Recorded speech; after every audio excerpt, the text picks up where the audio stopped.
Welcome back दोस्तों। आज मैं आपके सामने रिसेंटली थिएटर में रिलीज हुई एक जबरदस्त मलयालम मूवी को लेकर आया हूँ। इसका नाम है प्रवीण कुडू शप्पू, जिसमें बासिल जोसेफ लीडिंग रोल पर है। अब मूवी के बारे में बात करें तो मस्ट वॉचेबल जरूर है। एंड तक भी ऑडियंस को समझ में नहीं आता कि हत्या कैसे हुई, कौन है असली कातिल, लेकिन जब एक के बाद एक पर्दाफाश होता है, इट्स माइंड ब्लोइंग। तो चलिए फटाफट से वीडियो को स्टार्ट कर लेते हैं। उससे पहले लुटा दो प्यार, फॉलो ऑन इंस्टाग्राम। कहानी की शुरुआत में ही आधी रात को किसी गांव के एक दारू की दुकान को दिखाया जाता है और उस दारू की दुकान के किसी कमरे में एक बंदा फांसी पर लटक रहा होता है। दूसरे सीन में मूवी के हीरो संतोष को दिखाया जाता है, जो एक पुलिस वाला होता है। फिलहाल संतोष का हायर ऑफिसर संतोष को अपने पास बुलाकर कहने लगता है कि मैंने तुम्हारे बारे में काफी कुछ सुना हुआ है। बहुत सारे केसेस को तुमने इन्वेस्टिगेट करके सॉल्व भी कर लिया। कल रात जिस दारू की दुकान पर गए थे ना हम, उस केस को तुम ही इन्वेस्टिगेट करके सॉल्व करो। संतोष कहने लगता है कि सर वो केस मैं नहीं ले सकता, मुझे दारू की स्मेल नहीं जमती, मुझे चक्कर आने लगते हैं। मेरे बचपन में मेरे पिताजी दारू पीकर मेरे माँ को बहुत मारा पीटा करते थे। एक दिन टॉर्चर ना सहते हुए मेरी माँ ने आत्महत्या कर लिया, तो वो ट्रॉमा अभी भी मेरे दिमाग में है। हायर ऑफिसर कहने लगता है, अरे क्या मूवीज की तरह बहाने बना रहे हो? डीएसपी साहब ने तुम्हारा नाम रिकमेंड किया। अरे इस केस से करियर बन सकता है तुम्हारा। अब संतोष के पास कोई ऑप्शन नहीं होता। उसके बाद संतोष सुनील नाम के एक बंदे को इंक्वायरी पर बुलाता है। संतोष के अंदर एक स्पेशल टैलेंट होता है। सामने वाले बंदे की बॉडी लैंग्वेज को देखकर इसकी सारी चीजें गेस कर लेता है।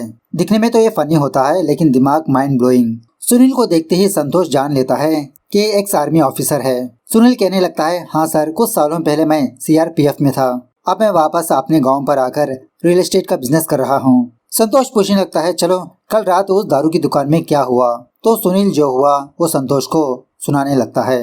कल रात जोरदार बारिश होने की वजह से 11 या 12 लोग उस दारू की दुकान में ताश के पत्ते खेलते हुए दारू पीते रहते हैं। तभी दो बंदे छोटी सी बात को लेकर एक दूसरे में झगड़ा करने लगते हैं। इसी झगड़े के दौरान ये दोनों बगल वाले कमरे में जाते हैं। तभी ये दोनों ऊपर देखकर शॉक में रह जाते हैं। उस कमरे में बाबू की डेड बॉडी लटक रही होती है। बाकी लोगों को भी यहाँ पर बुलाते हैं। उसके बाद संतोष कुटप्पू नाम के एक बंदे को पुलिस स्टेशन पर बुलाकर इसका कच्चा चिट्ठा बोलने लगता है कि तुम्हारे ऊपर तो काफी सारे केसेस है, बस में जाकर लड़कियों से छेड़खानी करना, पॉकेट मार करना।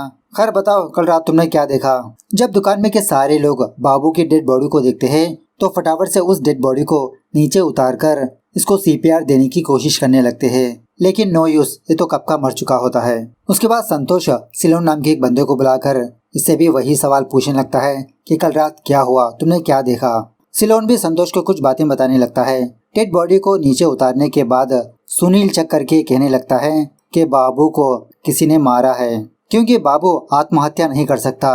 मैं पर्सनली बाबू को अच्छी तरह से जानता हूँ। उसके बाद संतोष एक और बंदे को पुलिस स्टेशन पर बुलाकर कहने लगता है कि कल रात दारू की दुकान बंद होने के बाद तुम 11 लोग दुकान में बैठकर ताश के पत्ते खेलते हुए दारू पी रहे थे और उसी वक्त उस दुकान के ओनर बाबू की मौत हो गई।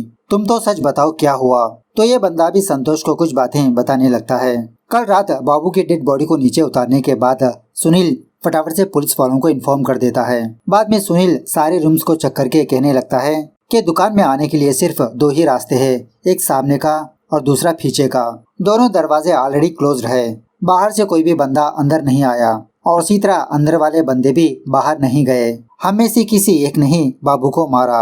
ये सुनने के बाद वहाँ के 11 लोग शॉक में रहकर एक दूसरे को देखते रहते हैं कि बाबू को किसने मारा होगा। इसी दरमियान में पुलिस वाले भी यहाँ पर पहुँच जाते हैं। इनमें संतोष भी होता है। इन लोगों से पूछने लगते हैं कि तुम लोगों ने बाबू को हॉस्पिटल क्यों नहीं ले गए?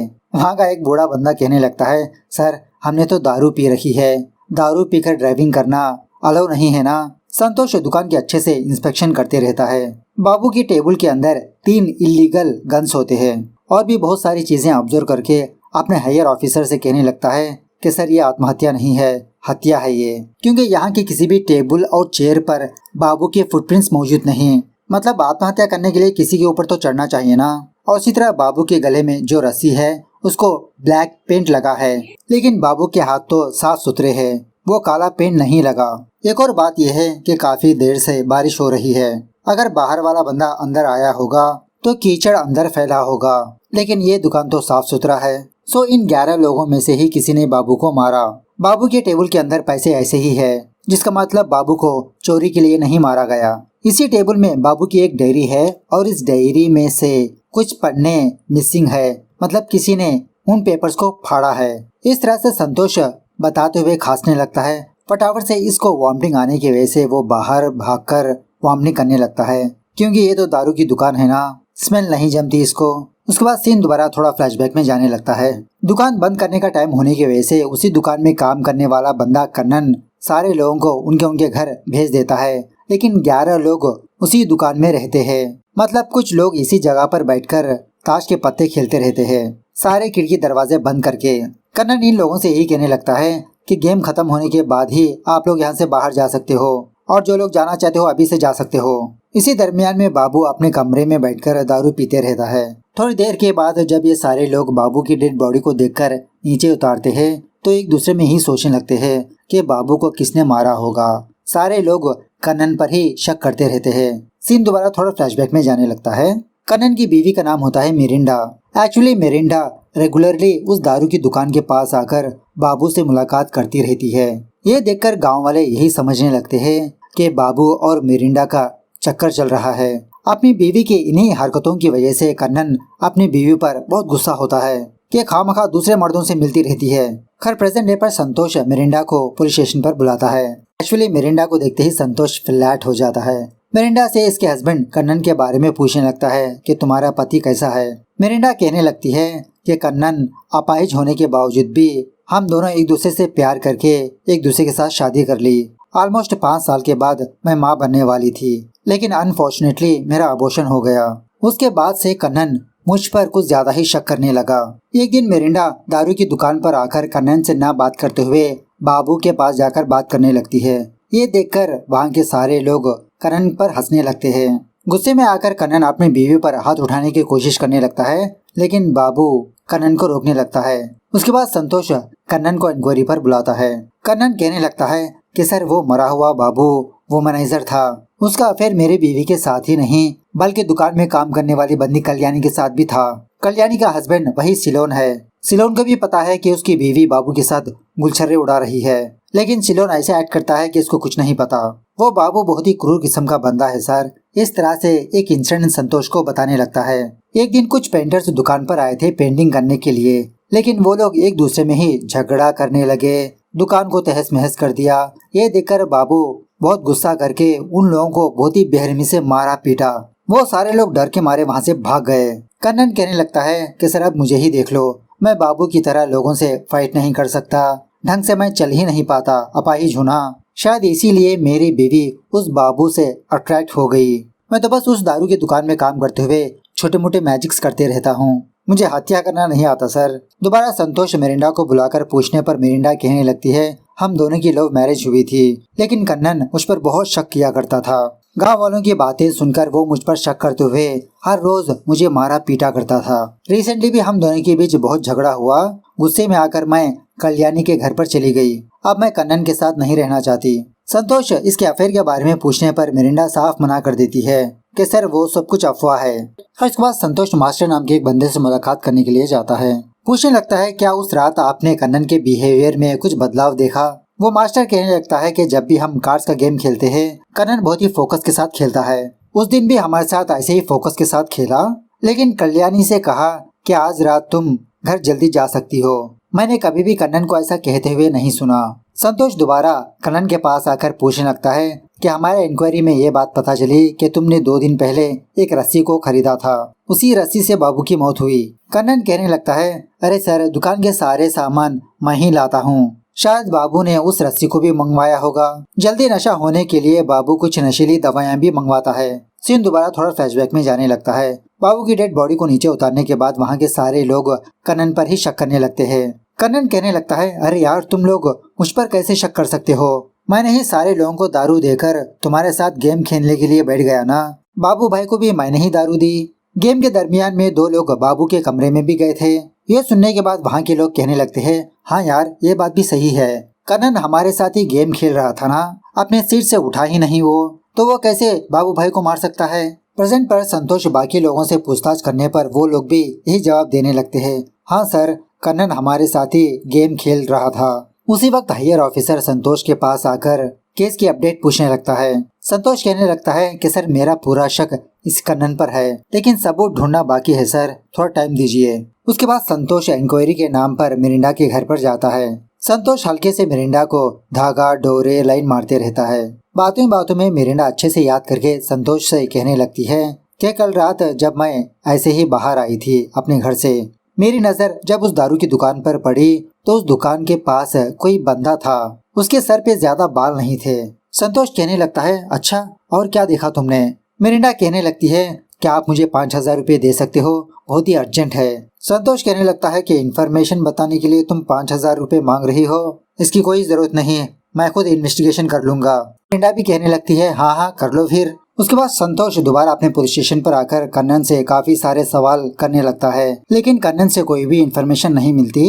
इसी पूछताछ के दौरान कन्नन संतोष को एक सच बताने लगता है कि सर कुछ दिनों पहले एक तालाब में जॉय की डेड बॉडी मिली थी ना, उस जॉय को इसी बाबू भाई ने मारा। मुझे लगता है कि सर उस जॉय की हत्या के बीच और बाबू की हत्या के बीच कोई ना कोई कनेक्शन जरूर है। उस दारू की दुकान की वजह से जॉय और बाबू के बीच बहुत बार झगड़ा हुआ था। बाबू अपने पॉलिटिकल इन्फ्लुएंस का इस्तेमाल करके उस दारू की दुकान को हासिल कर लिया। उस वक्त जॉय और उसके आदमी दारू की दुकान के पास आकर बाबू से झगड़ा करने लगे थे। बाबू जॉय और उसके दोस्तों को बहुत मारा पीटा। कुछ दिनों के बाद ही जॉय की डेड बॉडी तालाब में मिली। आपके हायर ऑफिसर भी बाबू को अच्छी तरह से जानते हैं, इसीलिए उस केस में बाबू का इंक्वायरी नहीं की। संतोष अब तक के बयानात सुनने के बाद ये नतीजे पर पहुंचता है कि बाबू को सुनील ने मारा होगा, क्योंकि सुनील एक एक्स आर्मी ऑफिसर है और अब रियल एस्टेट का बिजनेस कर रहा है। हत्या वाले दिन बाबू की डायरी से कुछ पन्ने मिसिंग हो गए। शायद उन पन्नों में रियल एस्टेट बिजनेस के कुछ डिटेल्स लिखे हो। शायद बाबू ने सुनील का कमीशन नहीं दिया होगा, इसीलिए सुनील ने बाबू को मार दिया होगा प्लान बनाकर। सुनील पहले से ही अपने किसी आदमी को पीछे वाले दरवाजे से दुकान के अंदर लाया होगा। उसके बाद सुनील अंदर आकर लोगों के साथ कार्ड्स खेलने लगा। इसी दरमियान में सुनील का वो बंदा बाबू को मार दिया होगा फांसी लगाकर। जब सारे लोग डेड बॉडी को देखकर शॉक हो गए तो सारे दुकान की चेकिंग करने के लिए सुनील पीछे वाला दरवाजा ओपन करने पर सुनील का बंदा वहां से चला गया होगा। मतलब इस तरह से संतोष गेस करने लगता है कि सुनील ने ऐसा ही प्लान बनाकर मारा होगा, लेकिन संतोष के पास सुनील के खिलाफ एक भी सबूत नहीं होता, प्रूफ कैसे करेगा। बाद में इसका हेयर ऑफिसर इसके पास आकर कहने लगता है कि पहले तो तुमने कन्नन पर शक किया और अब तुम्हारा शक सुनील पर है। तुम्हारे पास सिर्फ 3 दिन का टाइम है, अगर तुम ये केस सॉल्व नहीं कर पाए तो मैं ये केस दूसरी टीम को सौंप दूंगा। उसके बाद संतोष मिरिंडा के पास जाकर रिक्वेस्ट करने लगता है कि बताओ उस रात तुमने और क्या देखा। मिरिंडा कहने लगती है कि उस रात मैंने एक बंदे को दुकान के पीछे देखा। थोड़ी देर के बाद बाइक पर एक और बंदा उस बंदे के पास आया। वो दोनों कुछ बात कर रहे थे। रात का समय होने की वजह से उनका चेहरा ढंग से नजर नहीं आया।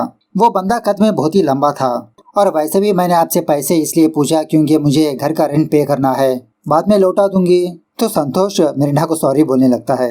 दूसरी तरफ कन्नन सुनील से मुलाकात करके एक रात का इंसिडेंट बताने लगता है। एक रात जब कन्नन दुकान से वापस अपने घर पर जा रहा था तो उस वक्त बाबू उस जॉय को तालाब में डुबाकर मार दिया। उसी वक्त बाबू कन्नन को देखकर इसके पास आकर उसको धमकाने लगा, अगर तुमने ये बात किसी को बताई तो मैं तुम्हें भी मार दूंगा।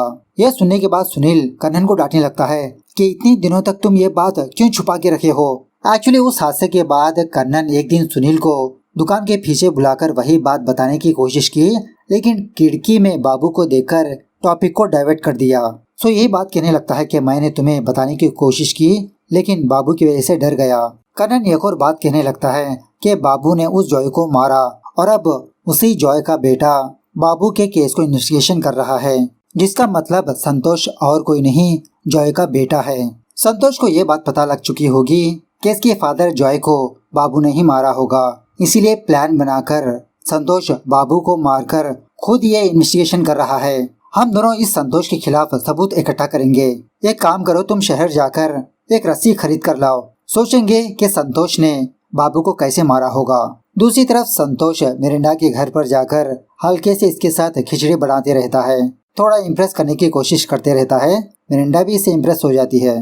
दूसरी तरफ कन्नन और सुनील उस दुकान के पास जाकर संतोष के खिलाफ सबूत इकट्ठा करते रहते हैं तो किसी जगह पर संतोष की पी हुई सिगरेट मिलती है। ये देखकर इन दोनों का शक और पक्का होने लगता है।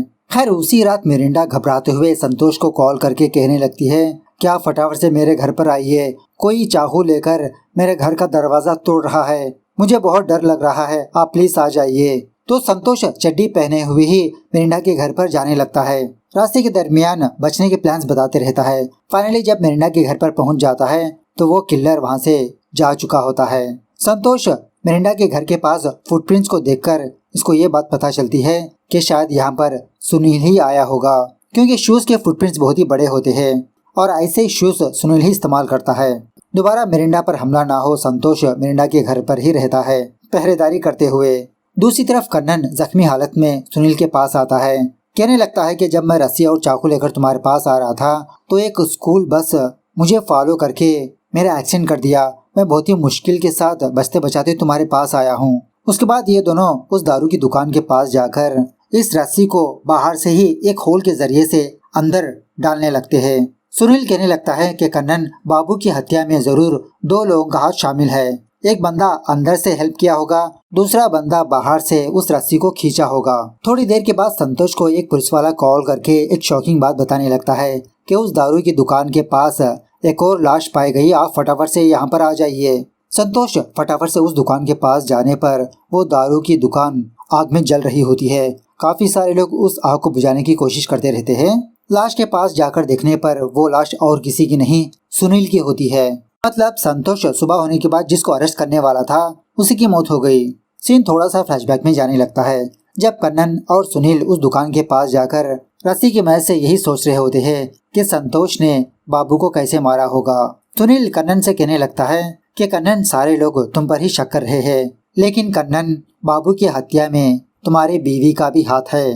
कन्नन, तुमने अंदर से अपनी बीवी की मदद की, मिरिंडा बाहर से बाबू को मार दिया होगा। इस दुकान के बारे में तुम्हें ही अच्छी तरह से पता है और इसी तरह तुम्हारी बीवी का घर भी दुकान से बहुत ही पास है। मतलब मिरिंडा हत्या करके फटाफट से अपने घर वापस चली गई होगी। और इसी तरह तुम मैजिक्स बहुत ही अच्छी तरह से करते हो ना, तुमने ही तो मुझे मैजिक्स करना सिखाया। मैजिक में मैजिशियन क्या करता है, सारे ऑडियंस का फोकस एक तरफ रखकर ये मैजिशियन अपना काम खत्म कर देता है। तुमने भी ऐसे ही किया कन्नन, सारा शक तुम पर ही करवा दिया। हमारा ध्यान भटकाने के लिए तुम हमारे साथ कार्ड्स खेलने लगे और दूसरी तरफ तुम्हारी बीवी ने बाबू को मार दिया। सीन दोबारा थोड़ा फ्लैशबैक में जाने लगता है। एक्चुअली कन्नन और उसकी बीवी मिरिंडा बहुत टाइम से ही बाबू को मारने का प्लान कर रहे थे। लोगों के सामने ये जताने लगे कि हर दिन ये दोनों लड़ाई झगड़ा करते हैं और उसी तरह मिरिंडा जानबूझकर बाबू से मिलने के लिए जाया करती थी। गांव वाले यही सोचने लगे कि बाबू और मिरिंडा के बीच कुछ चल रहा है चक्कर। कन्नन और मिरिंडा के बीच झगड़ा होने के बाद मिरिंडा कन्नन से सेपरेट हो गई, दूसरे घर में रहने लगी। इनके प्लान के हिसाब से कन्नन ने ऑलरेडी दुकान के ऊपर एक रस्सी बांध दिया था। उस रात बाबू भी फुल दारू पीने की वजह से वो नशे में धुत हो गया।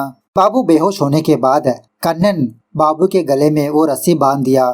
ऑलरेडी वो रस्सी काली थी जिसकी वजह से अंधेरे में किसी को भी नजर नहीं आई। उसके बाद कन्नन मिरिंडा को सिग्नल देने की वजह से मिरिंडा अपने घर से इस दुकान के पास आकर बाहर वाली रस्सी को एक जीप के साथ बांध दिया और उस जीप को थोड़ा सा धक्का देने पर बाबू अंदर से ही लटक गया।